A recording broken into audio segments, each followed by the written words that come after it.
Clear. तो most of the जो pathogens होते हैं वो होस्ट स्पेसिफिक होते हैं और गिने चुने पैथोजन ही होते हैं जो मल्टीपल होस्ट वाले होते हैं। अगर वो होस्ट स्पेसिफिक है तो उसमें भी वो ऑर्गेन या टिश्यू स्पेसिफिक होता है। स्पेसिफिक वर्ड का मतलब समझते हो ना? स्पेसिफिक मतलब स्पेशली उसी चीज को वो इन्फेक्ट करने वाला है। ठीक है, किसी खास चीज को जो पसंद करता है उसको स्पेसिफिक बोलते हैं। जैसे कुछ ह्यूमन का पैरासाइट होता है, कुछ ह्यूमन के पैथोजन होते हैं। तो जो ह्यूमन का पैथोजन है वो थोड़ी ना प्लांट को नुकसान पहुंचाएगा, वो थोड़ी ना काऊ को नुकसान पहुंचाएगा। तो इस प्रकार से वो हो गया होस्ट स्पेसिफिक। और होस्ट में भी वो ऑर्गेन या टिश्यू स्पेसिफिक होता है। जैसे पिछले क्लास में बताए थे कि जो आंख को इन्फेक्ट करने वाला वायरस वो आंख को इन्फेक्ट करेगा, जो लंग्स को इन्फेक्ट करने वाला है वो लंग्स को इन्फेक्ट करेगा, वो किडनी को इन्फेक्ट नहीं कर देगा। ठीक है, जो लीवर को इन्फेक्ट करना है वो लीवर को ही इन्फेक्ट करता है, वो किसी दूसरे ऑर्गन को इन्फेक्ट नहीं करेगा। इस प्रकार से जितने भी होस्ट होते हैं, सॉरी जितने भी पैथोजेंस होते हैं वो होस्ट स्पेसिफिक होते हैं। होस्ट में भी वो टिश्यू या ऑर्गन स्पेसिफिक होते हैं। ठीक है, जब वहां तक पहुंच गया उसको इन्फेक्ट कर दिया। अब इसके आगे का कहानी, इसके आगे कहानी ये होता है कि अब वो पेशेंट हो जाता है बीमार। बीमार हो जाता है तो कुछ उसके बॉडी में साइन दिखते हैं और कुछ सिम्टम्स।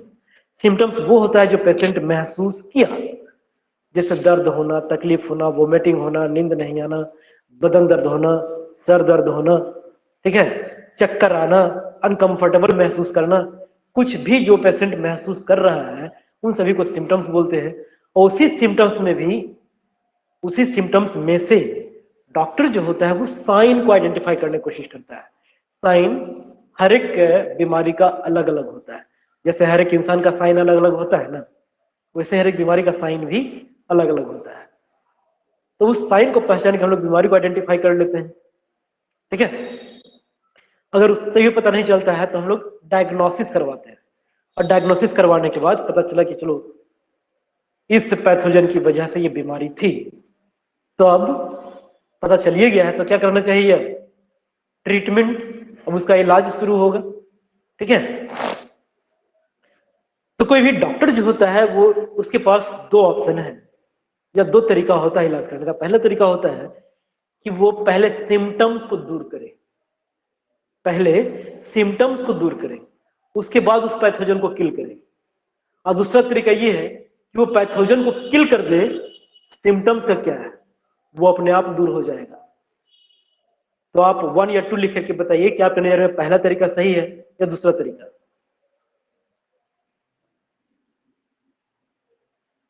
पहला तरीका में है कि पहले वो सिम्टम्स को ठीक करेगा, और दूसरा तरीका में है कि आप पैथोजन को किल कर दीजिए, सिम्टम्स अपने आप दूर हो जाएगा। तो आप 1 या 2 लिख करके अपना मंतव्य व्यक्त करें प्लीज। चलिए 50-50 तक जा रहा है, कोई एक 1 आता है, फिर 2, फिर 1, फिर 2, फिर 1, फिर 2। बहुत अच्छी बात। अब हम लोग फैक्ट्स को समझते हैं। Now we have to check the fact. ठीक है, दोनों ऑप्शन हम आपको देंगे, फिर से आपको डिसाइड करना होगा कि वो आपका ऑप्शन सही था कि नहीं। ठीक है, चलिए जो पहला तरीका का हम लोग बात किए कि वो सिम्टम्स को पहले ठीक करेगा और पैथोजन को बाद में किल करेगा। देखिए होगा क्या कि कोई डॉक्टर के पास गया है पेशेंट की, हमको ये वो फलना चिलना प्रॉब्लम है। अब डॉक्टर उस सिम्टम्स को दूर कर दिया, ऐसा दवाई दिया कि तुरंत उसका दर्द, तकलीफ, पीड़ा, उल्टी हो रहा था, बदन दर्द हो रहा था, या फिर दस्त हो रहा था, कुछ भी हो रहा था, चक्कर फक्कर आ रहा था, वो दवाई दिया, दवाई खाते ही वो 1 से 1.5 दिन में, 2 दिन में कंप्लीट। पैथोजन उसको मरने में 5 दिन, 8 दिन, 10 दिन लग जाएगा। तो दवाई 5 दिन 7 दिन चलते रहेगा। यह हुआ पहला तरीका। और दूसरा तरीका हुआ कि वो पैथोजन को किल कर रहा है, पैथोजन को किल होने में 8 दिन लगेगा, चाहे 5 दिन लगेगा, चाहे 10 दिन लगेगा, और वो सिम्टम्स को दूर करने का दवाई नहीं दिया है। डॉक्टर ऐसा समझा रहा है पेशेंट को कि दवाइयाँ खाइए नहीं, दवाई अगर खा लेते हैं तो आपका पैथोजन जो है वो मर जाएगा। अब पैथोजन जब मर जाएगा तो सारा सिम्टम्स तो पैथोजन के प्रेजेंस की वजह से ही था ना। तो 8 दिन खाली आप बर्दाश्त कीजिए, 9वां दिन एकदम टन टनाटन टन टन टारा हो जाइएगा आप। तो बोलिए किस डॉक्टर के पास आप जाइएगा, पहले वाले के पास कि दूसरे के पास? पहले पहले वाले के पास ना। तो सही तरीका क्या हुआ? पहले सिम्टम्स को दूर करना चाहिए, ठीक है, क्योंकि पहले पेशेंट को राहत पहुंचाना है। पेशेंट को राहत पहुंचा देंगे, उसके बाद उसको अपना दवाई देकर के मार रहे हैं, किल कर रहे हैं। क्लियर? डॉक्टर के पास हम लोग सबको जाते हैं, कभी ना कभी जाते ही रहते हैं। जब जाते हैं डॉक्टर के पास, तो डॉक्टर देखिएगा जो दवा दिखता है ना, मेडिसिन जो प्रिस्क्राइब करता है, तो कुछ मेडिसिन में लिखा हुआ रहता है कि एक टैबलेट 10 दिन तक लगातार खाते रहना है।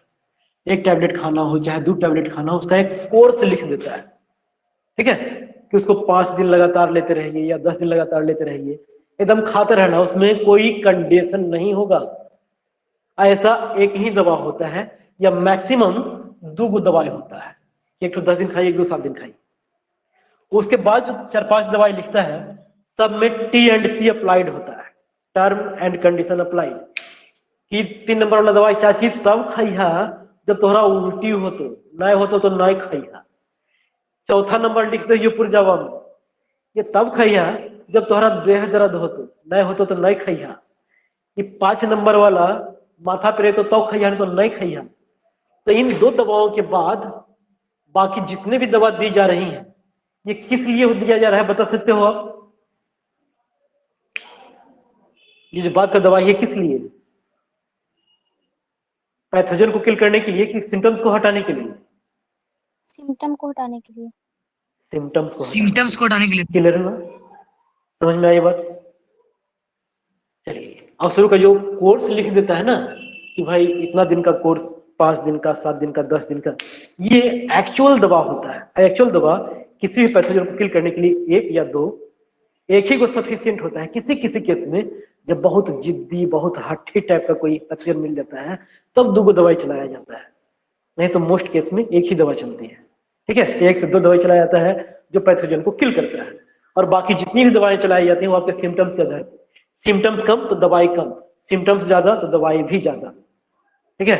जैसे किसी को कुछ नहीं हो रहा है, खाली उसको बदन दर्द रहता है, तो एक दवा चलेगा बदन दर्द को मिटाने वाला। बदन दर्द के साथ उसको सर्दी भी है, बदन दर्द के साथ साथ उसको पैखाना दस्त भी हो रहा है, बदन दर्द के साथ उसको उल्टी भी आ रहा है, उसके साथ उसको चक्कर भी आ रहा है, ठीक है। तो अगर 4 को सिम्टम्स रहेगा तो 4 को दवाई और रहेगा एडिशनल। 6 को सिम्टम्स आप बता दिए हो कि सर ये भी होता है, वो भी होता है, वो भी होता है, तो जय वो चीज होता है, तय वो सिम्टम्स, हर एक सिम्टम्स लेकर दवाई जोड़ते जाएगा, और सब में T&C अप्लाइड रहेगा वहां पे, टर्म एंड कंडीशन, कि ऐसा लगेगा, ऐसा होगा तब खाइएगा, और नहीं होगा तो नहीं खाइएगा। और ये जो दवाई है ना टर्म एंड कंडीशन वाला, ये किसी और को भी आप खिला सकते हैं। जैसे सर दर्द का दवाई दे दिया है तो खाली आप ही के लिए थोड़े है, किसी और को भी हो तब खिला सकते हैं। लेकिन ये जो कोर्स वाला दवाई लिखा है ये आपके लिए है, और ये कोर्स कंप्लीट कर लेना चाहिए, ठीक है। हो सकता है 2 दिन में, 3 दिन में सिम्टम्स दूर हो जाए आपका, और आपको अच्छा महसूस होने लगे। अच्छा महसूस होने का मतलब, सपोज कि सिम्टम्स 3 दिन में खत्म हो गया और आपको दवाई दिया गया है 10 दिनों का, ठीक है, तो क्या 3 दिन में पैथोजन मर गया होगा? सिंपल सी चीज नहीं ना मरा होगा, खाली वो सिम्टम्स दूर हो गया उस दवाई के प्रभाव से, ठीक है। पैथोजन अभी भी जिंदा है, उस पैथोजन को किल करने के लिए वो दवा कम से कम 10 दिन खानी होगी, तब वो पैथोजन मरेगा। हम 3 दिन खा करके एकदम सही लग रहे हैं सर, काहे दवाइयां खाइए झूठे मूठे, केमिकल है, हानि पहुंचाएगा।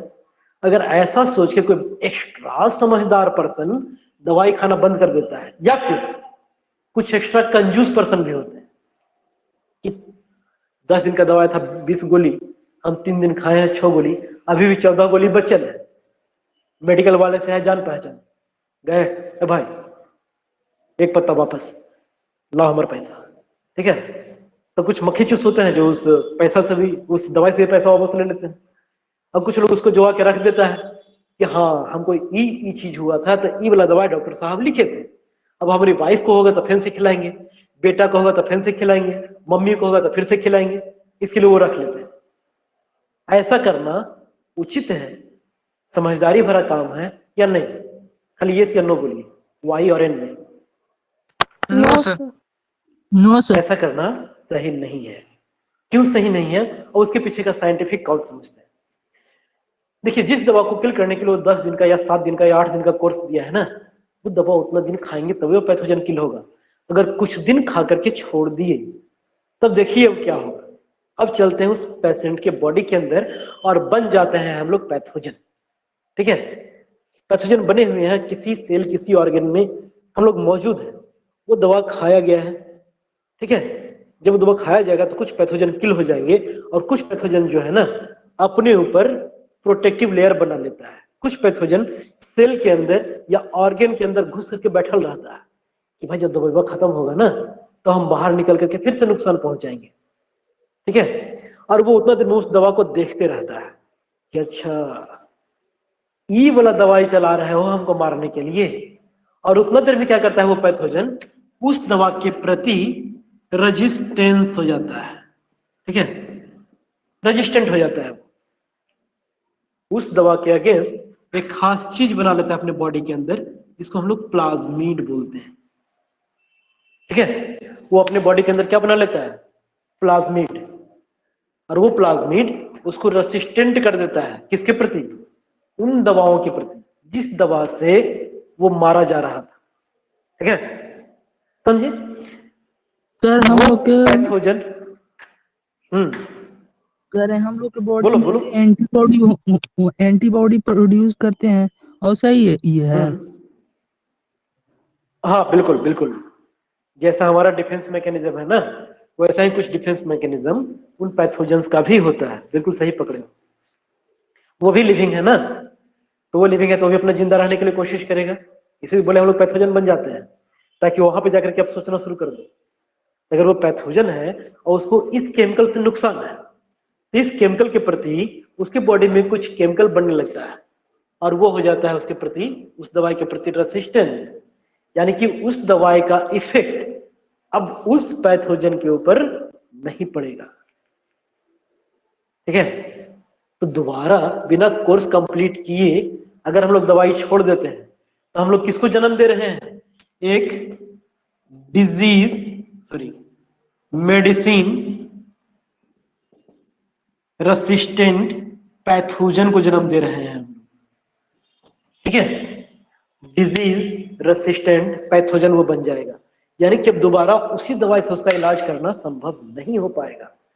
यही कारण है कि हर हमेशा हम लोग नया दवाई खोजते रहते हैं, नहीं तो एक दवाई जो एकदम दादाजी खाया करते थे वही दवाई हम लोग नहीं खा रहे हैं। जो दवाई 5 साल पहले कारगर था आज वो दवाई कारगर नहीं है।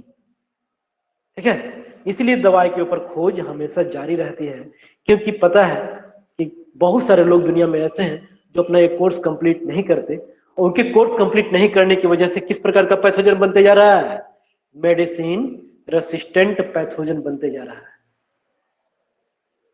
सुनाई पड़ रही है हमारी आवाज? Yes sir. समझ रहे हो आप लोग? Yes sir. तो बीच बीच में ये सुनवाता है तो हमको लगता है कि आप लोग सुन रहे हो, क्या कि यहाँ चेहरा हमको नहीं दिख रहा है ना आप लोगों का, आप लोग बिल्कुल कंसंट्रेट आई नो इट, लेकिन हमको पता नहीं चलता कखने टावर वो भाग गया। तो कोई भी एक बच्चा बीच बीच में एस नो कुछ लिख देना तो हमको बुझाते रहेगा कि you are there and I am here and class is going everywhere. वाह, यस सर। शायराना अंदाज है अपन का। समझे? इस प्रकार से अगर कोर्स कंप्लीट नहीं करते हैं हम या आप या आपके पड़ोस में आपके परिवार में कोई लोग, तो वो किसको जन्म दे रहे हैं, मेडिसिन रेसिस्टेंट पैथोजन को। तो ये मेडिसिन रेसिस्टेंट पैथोजन बनाने में हम लोगों का छोटा मोटा हाथ बिल्कुल होता है, योगदान बिल्कुल होता है। इसीलिए हमेशा मेडिसिन आते रहते हैं नए नए प्रकार के। ठीक है, जो मेडिसिन पहले था अब वो नहीं, जो एंटीबायोटिक पहले चल रहा था अब वो नहीं कारगर रहा था, तो हर साल नया नया मेडिसिन डिस्कवर होता रहता है, नई नई दवाइयां बनती रहती हैं। क्लियर? तो अब चलते हैं दवाई फैक्ट्री में। हम लोग चलें दवाई फैक्ट्री में कि कैसे वो दवाई बनाता होगा, थोड़ा सा वो डिस्कशन कर लिया जाए। चलिए तो दवाई फैक्ट्री में चलते हैं और थोड़ा सा आप डॉक्टर वाला नहीं, आप साइंटिस्ट वाला सोच अपने अंदर लेकर के आएंगे। ठीक है, एक वैज्ञानिक तरीके से सोचने की कोशिश करेंगे कोई चीज को कि अगर दवाई बनाना है किसी को किल करने के लिए तो कैसे दवाई तैयार कर सकते हैं। खाली सोचेंगे हम लोग, क्योंकि सोच का ही आइडिया का ही पैसा होता है। ठीक है, an idea can change your life, an idea can change your life. ठीक है, तो चलिए अब उस आइडिया की ओर चलते हैं। कोई एक पैथोजन है, उस पैथोजन को हमको किल करना है, ठीक है। टारगेट हमारा क्या होना चाहिए? पैथोजन को खाली नुकसान पहुंचा के छोड़ देना कि उसको किल कर देना। पैथोजन को 2 तड़ी मार के छोड़ देंगे ऐसे, कहने आता है रे मार 2 तड़ी, कि उसको मारिए देना चाहिए, उसको मार देना चाहिए, ठीक है। उसके ऊपर दया ममता नहीं, ठीक है, कोई दया ममता नहीं कि हाँ भाई हे पैथोजन बाबा आप चले जाइए यहां से, बहुत मेहरबानी होगी, हम आपका पूजा करते हैं। इसे सुने वाला है तो कोई ऐसा ट्रिक हमको लगाना पड़ेगा कि उसको किल किया जाए। तो मारने का तरीका क्या क्या हो सकता है, ठीक है। अब मारने का तरीका हम लोग डिस्कस करते हैं। चलिए अब सोचना शुरू करते हैं कैसे मारा जा सकता है। जैसे किसी इंसान से शुरुआत करते हैं तो अपने आप पैथोजन समझ में आ जाएगा। जैसे किसी इंसान को अगर किल करना हो तो उसको आप खाना पीना खाना देना बंद कर दीजिए, मर जाएगा ना वो। अगर किसी इंसान का खाना कंप्लीटली बंद कर दिया जाए तो वो मर जाएगा, सही बात, तुरंत मर जाएगा कि टाइम लगेगा? बहुत ज्यादा टाइम लगेगा, क्योंकि पहले के जमाने में जो हमारे स्वतंत्रता सेनानी लोग हुआ करते थे वो 40 दिन तक, 50 दिन तक, 52 दिन तक, 54 दिन तक भूख हड़ताल में रहते थे, ठीक है। तो उतना दिन तक अगर रिकॉर्ड है तो मान के चलते हैं कि 2 महीना तक उसको कुछ नहीं होगा। चलिए दूसरा तरीका, खाना उसको दे रहे हैं, पानी बंद कर दें। तो पानी बंद कर देंगे, थोड़ा पहले वो मर जाएगा कि नहीं? बिना पानी का 2 महीना हम लोग जिंदा नहीं रह सकते। 5 दिन 7 दिन जिंदा रह जाए, 10 दिन जिंदा रह जाए तो वो बहुत, ठीक है। चलिए तो इसमें भी जल्दी नहीं मर रहा है। किसी का अगर खाना बंद करके देख लिए, पानी बंद करके देख लिए, किसी का हवा बंद कर दे, तो ऑक्सीजन सप्लाई बंद कर दे, तो कई महीना जिंदा रहेगा कि कई दिन? 3 सेकेंड। 3 सेकंड। है गधा, वो 2 मिनट 2.5 मिनट में वो मर जाएगा। सेकंड में थोड़ी यार, कुछ सेकंड तो लोग दम रोक लेते हैं ऐसे ही। कहाँ कुछ हुआ, गधा है तुम लोग, ठीक है।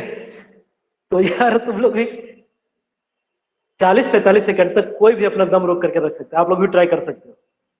40 सेकंड, 42 सेकंड, 45 सेकंड तक, 1 मिनट तक, 1.5 मिनट तक, 2 मिनट तक कोशिश करने के बाद, योगा करने के बाद हम लोग जिंदा रह सकते हैं।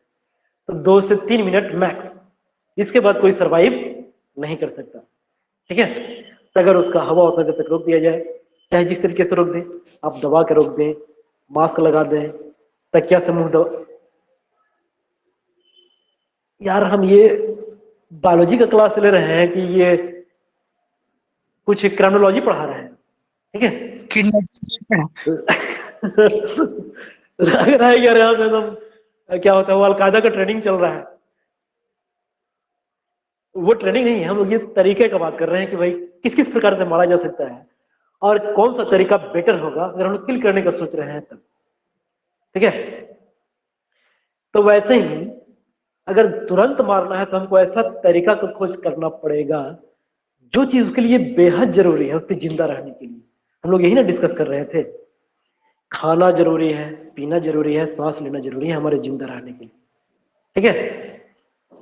तो इन तीनों को हम लोग ब्लॉक करके देखे, तो ब्लॉक करके जब देखे तो समझ में आया कि यार सबसे ज्यादा जरूरी ऑक्सीजन है। अगर ऑक्सीजन उसको रोक दिया जाए तो बहुत जल्दी मर जाएगा। पढ़ना भी जरूरी है, पढ़ना भी जरूरी है ना, लेकिन किसी का पढ़ाई रोक दें तो कई दिन में मर जाएगा वो आदमी। पढ़ाई भी जरूरी है, लेकिन पढ़ाई रोक दे तो क्या मर जाएगा वो आदमी? कभी नहीं मरेगा, उसका तो और मौजा ही मौजा, ठीक है, उसका तो मौजा ही मौजा हो जाएगा, चलो नहीं पढ़ना है। वस्त्र, ये वस्त्र भी चाहिए हमको। अगर किसी का वस्त्र सप्लाई रोक दे, कपड़ा वपड़ा नहीं दे तो मर जाएगा वो। तो हर चीज जिसका वो इस्तेमाल कर रहा है, कोई जरूरी नहीं कि उसको जीने के लिए जरूरी है। तो हम लोग को टारगेट करना है पैथोजन के उन चीजों के ऊपर जो उसके सर्वाइवल के लिए जरूरी है, ठीक है। सारांश निकल करके ये सामने आता है कि हम लोग उस पैथोजन के उन चीजों के ऊपर अटैक करें, उन चीजों को ब्लॉक कर दें जो उसके सर्वाइवल के लिए जरूरी है, ठीक है। अब कौन सा पैथोजन, किसी बैक्टीरिया का बात करते हैं, तो किस बैक्टीरिया को जिंदा रहने के लिए कौन सा चीज चाहिए, बैक्टीरिया हमको बताएगा। एकदम माइक लेके पहुंच गए हैं रवीश कुमार बनकर के, हे बैक्टीरिया महाराज, आपको जिंदा रहने के लिए क्या चाहिए, बताइए आप अपने ही मुखार बिंद से। तो क्या वो बताएगा कि हमको जिंदा रहने के लिए ये चीज चाहिए, और तुम अगर ये रोक देते हो बालक तो हमारी मौत हो जाएगी, ऐसा बताएगा वो? तो फिर हमको क्या करना चाहिए? Then how do we know? अब हमको करना क्या है, तो जो भी पैथोजन है, हर एक पैथोजन का हमको लाइफ साइकिल पढ़ना होगा। ठीक है, अब आते हैं कॉम्प्लेक्सिटी के ऊपर। ये तो मजा आ रहा था, अब कॉम्प्लेक्सिटी के ऊपर। जो भी पैथोजन है, हर एक पैथोजन का लाइफ साइकिल हमको समझना होगा, जीवन चक्र, कि वो कैसे पैदा होता है, कितना देर तक जिंदा रहता है, जिंदा रहने के लिए कौन से न्यूट्रिएंट का इस्तेमाल करता है, कितना वाटर चाहिए, वो एरोबिक है या एनारोबिक है, एरोबिक है तो कितना ऑक्सीजन चाहिए, क्या कंडीशंस चाहिए, क्या टेम्परेचर चाहिए, क्या पीएच चाहिए, ईच एंड एवरीथिंग। जब हर चीज को हम समझ लेंगे, उसके बाद हम सोचेंगे कि ये 4-5 चीज का लिस्ट बनाएंगे। उसके लिए ये A B C D E, ये 5 चीज उसको जरूरी है जिंदा रहने के लिए। एग्जाम्पल दे रहे हैं, लिख मत लेना कि A B C D E चाहिए बैक्टीरिया को, वो हम एग्जाम्पल दे रहे हैं कि 5 चीज A B C D E का लिस्ट बनाए कि ये 5 चीज उसको जरूरी है। अब फिर वहां पे देखेंगे कि इन 5 में से सबसे ज्यादा जरूरी कौन है और किसके ऊपर अटैक करें कि बैक्टीरिया जल्दी मर जाए, वही दवा क्या होगी, सबसे ज्यादा कारगर होगी। और कोई दवाई बनाए जो ऐसा दवाई है, ठीक है, जो ऐसा दवाई जो उसको किल करता है 3 महीना, तो 3 महीना दवाई खिलाते रहेंगे उसको। और कोई ऐसा दवाई बनाते हैं जो उसके उस मैकेनिज्म को ब्लॉक कर देता है जो उसको 1 से 2 दिन में खत्म कर दे, तो बेस्ट दवाई कौन हो जाएगा? वो दवा चुना जाए जो उसके लिए बेहद जरूरी है। और एक और चीज, दूसरा ये चीज का भी ख्याल रखना है कि वो जो केमिकल इस्तेमाल कर रहे हैं, कहीं उस केमिकल का साइड इफेक्ट हमारे ऊपर ना हो जाए। ठीक है, फिर से 1-2 एग्जांपल देकर समझाते हैं आप। जैसे एक दवाई बनाते हैं जो बैक्टीरिया के सेल वॉल को ब्रेक कर दे। ठीक है, उदाहरण लेके चल रहे हैं। एक ऐसा दवा, कुछ एंटीबायोटिक्स ऐसे होते हैं जो बैक्टीरिया के सेल वॉल को ब्रेक कर देता है। ठीक है, सेल वॉल ही ब्रेक हो जाएगा तो बैक्टीरिया सरवाइव नहीं करेगा। अगर वैसा दवा हम लोग खाते हैं तो हमको नुकसान पहुंचाएगा वो दवाई।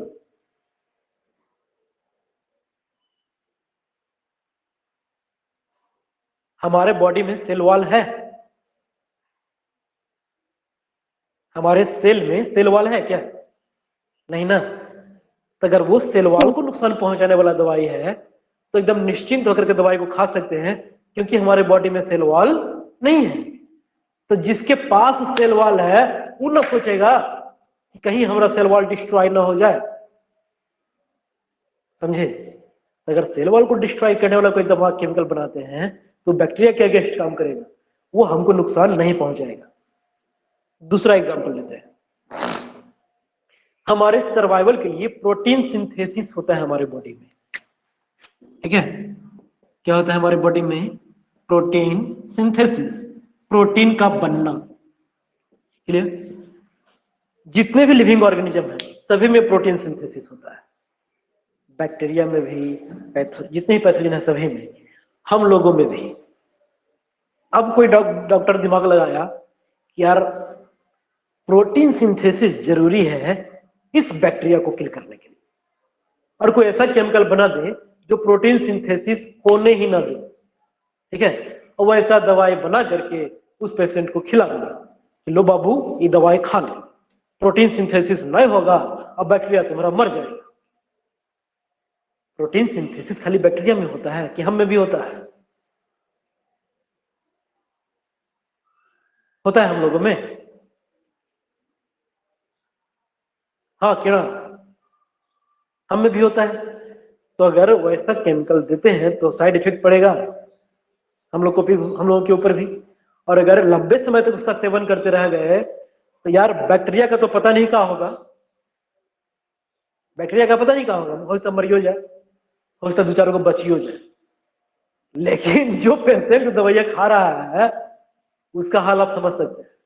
ठीक है, तो फिर अगला चीज किस बात का ख्याल रखना है कि कहीं हम ऐसे मेडिसिन का इजाद खोज न कर लें जो पेशेंट के ऊपर कुछ ज्यादा ही खतरनाक टाइप का साइड इफेक्ट दिखा दे, या फिर वैसे मैकेनिज्म को ब्लॉक न कर दें जो पेशेंट के अंदर भी होता हो।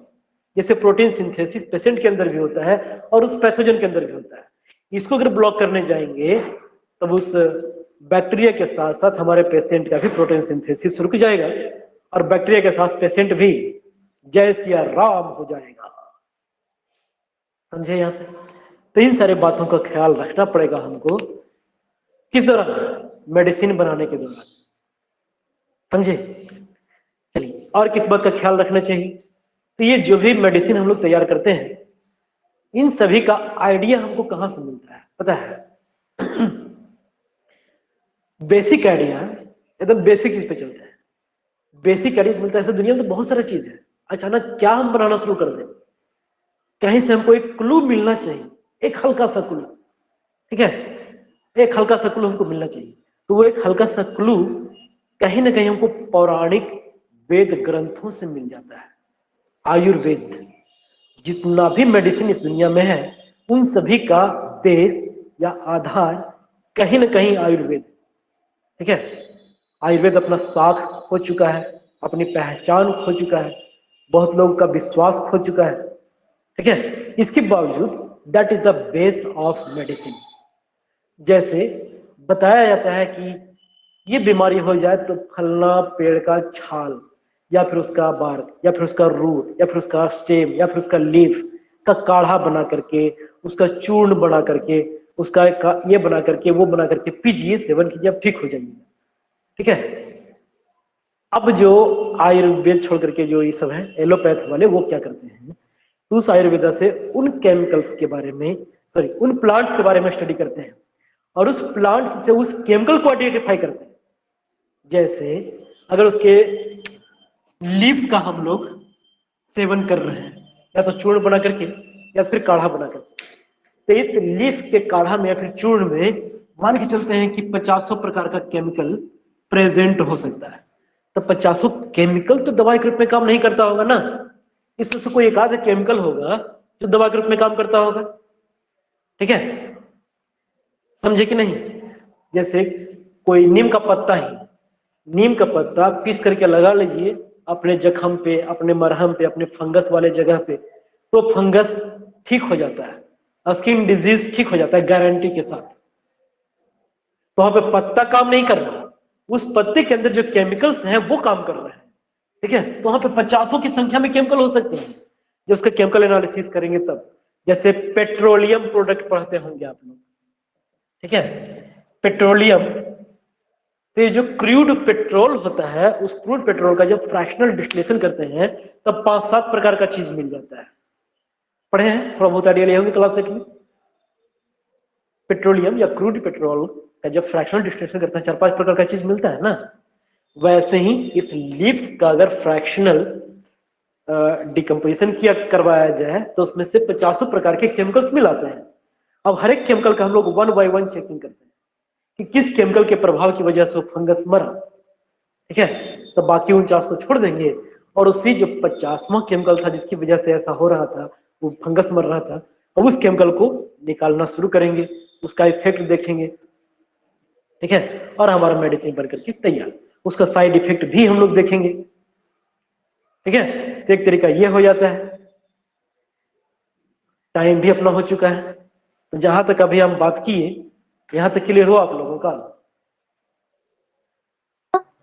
जितना पढ़ा है उतना क्लियर हो गया ना? यस। अगर किसी प्रकार का डाउट हो तो फिर कल का शुरुआत हम लोग यहीं से करेंगे। फिर से जो हम बताए हैं जाकर के अपने बुक में पढ़ना, मिल गया तो अच्छी बात, नहीं मिला फिर वीडियो देख लेना।